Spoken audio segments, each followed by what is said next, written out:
বন্ধুরা কি করছে এই দেখুন দেখুন এই দেখুন কত বড় কাঁঠাল হয়েছে আমাদের কাছে। কেমন হবে আমি জানি না। এই দেখুন আমাদের প্রথম গাছের কাঁঠাল, প্রথম পুরা প্রথম তিনটে হয়েছে। এই যে ও ওইটাও কাটবে নাকি? না না না একটাই কেটে রাখি, একটাই হোক, আর দুটো থাকবে, ঠাকুরের সামনে দেবো।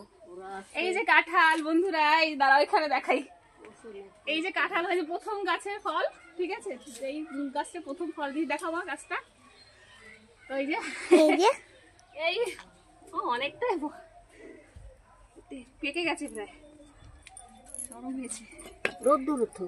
হ্যাঁ, তো এই যে কাঁঠাল গাছে ঠাকুরের সামনে একটু দেবো। হ্যাঁ, ওটা খেতে করতে হবে। তো কে কে কাঁঠাল খেতে ভালোবাসো বলো, চলে আসো আমাদের বাড়িতে। হ্যাঁ, এটা এখানটা রাখি। টাটা।